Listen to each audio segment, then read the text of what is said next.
Badan Komunikasi Pemerintah atau Bakom RI menegaskan pemerintah terus memperluas akses pendidikan melalui Program Sekolah Nasional Terintegrasi atau SNT.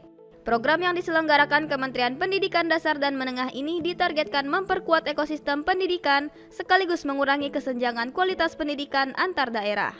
Deputi 1 Bidang Strategi dan Sistem Komunikasi Bakom RI, Fatpah Depi, menyebut sebanyak 37 lokasi SNT disiapkan pada 2026.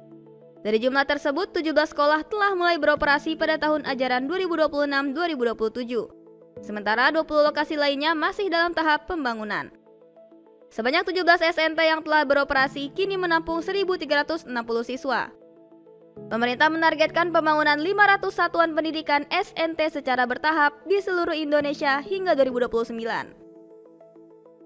Atas dasar kesenjangan tersebut, pemerintah menyiapkan 37 lokasi SNT pada tahun 2026 dengan 17 lokasi mulai beroperasi pada tahun ajaran 2026-2027 dan 20 lokasi lainnya masih dalam tahap pembangunan.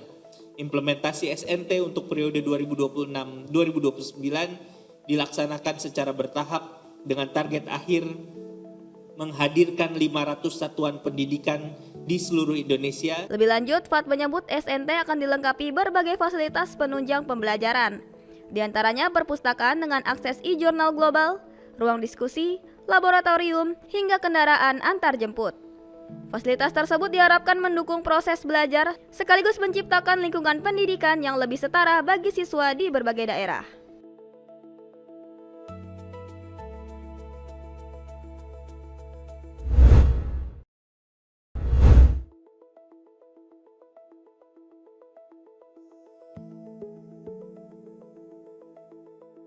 Pemerintah Provinsi Sulawesi Tengah menargetkan daerahnya menjadi salah satu sentra durian unggulan Indonesia sekaligus menembus pasar internasional.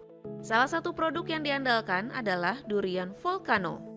Gubernur Sulawesi Tengah Anwar Hafid saat membuka Merdeka Ekspor Durian di Kota Palu Rabu 12 Agustus mengatakan, target tersebut membutuhkan kolaborasi antara pemerintah, pelaku usaha, dan petani. Kolaborasi diperlukan untuk membangun ekosistem durian yang kuat dari hulu hingga hilir.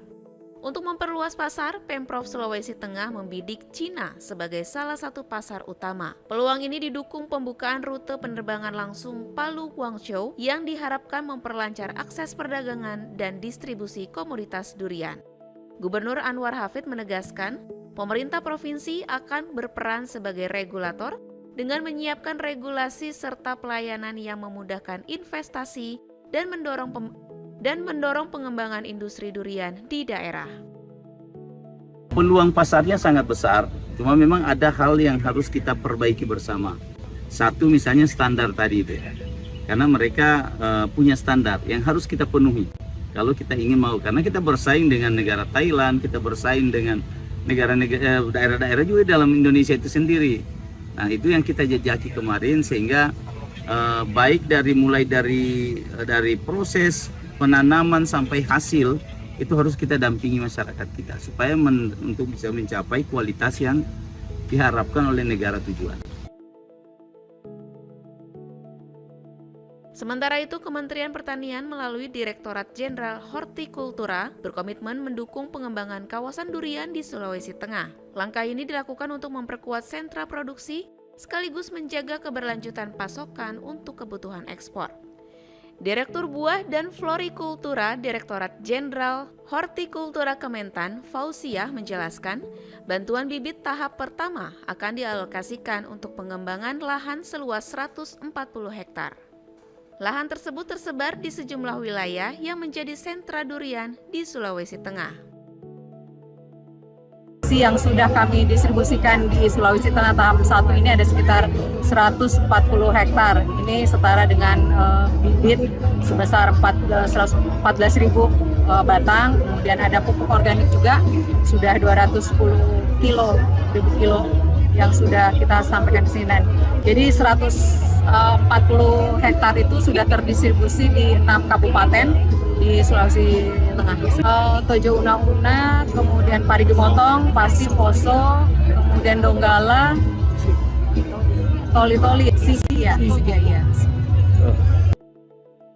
Berdasarkan data Badan Karantina Indonesia atau Barantin, sepanjang Januari hingga Juli 2026, ekspor durian beku Indonesia ke Cina mencapai 272 kontainer dengan total volume 7.344 ton.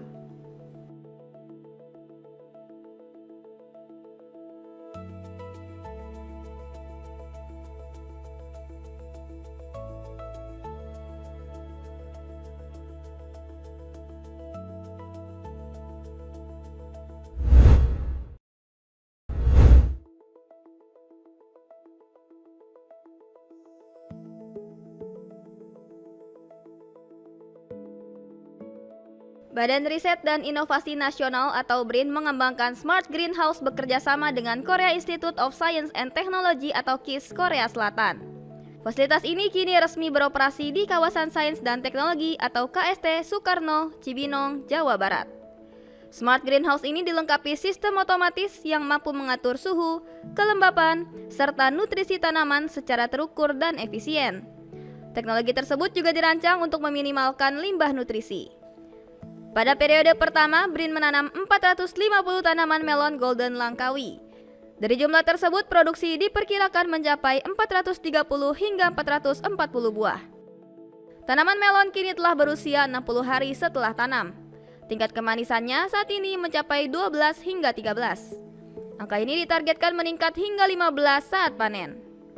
Perekayasa ahli media BRIN Dudi Iskandar saat ditemui di Bogor, Rabu 12 Agustus, menyebut Smart Greenhouse ini menjadi fasilitas pertama BRIN yang menerapkan sistem kendali Internet of Things atau IoT secara penuh. Sistem ini didukung dua perangkat sensor utama, yaitu sensor mikroklimat untuk memantau kondisi lingkungan di dalam greenhouse, serta RM Farm yang digunakan untuk mengukur evapotranspirasi atau penguapan air dari tanaman dan media tanam.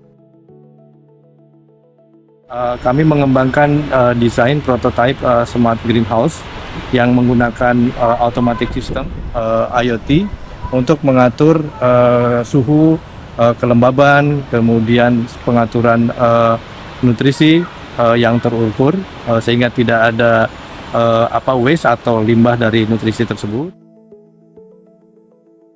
Smart Greenhouse ini juga menjadi fasilitas ketiga KIS di Indonesia. Sebelumnya, teknologi serupa telah diterapkan di Politeknik Pembangunan Pertanian Bogor dan Institut Pertanian Bogor. BRIN juga membuka peluang kolaborasi bagi industri, akademisi, mahasiswa, serta pelaku agroindustri untuk memanfaatkan fasilitas ini. Kerjasama dapat diajukan melalui proposal penelitian. Dukungan riset dapat dilakukan melalui skema pendanaan Riset Indonesia Maju dan Riset Indonesia Strategis. Selain itu, BRIN mendorong kerjasama dengan Badan Perencanaan Riset dan Inovasi Daerah atau BAPERIDA untuk mereplikasi teknologi Smart Greenhouse di berbagai daerah.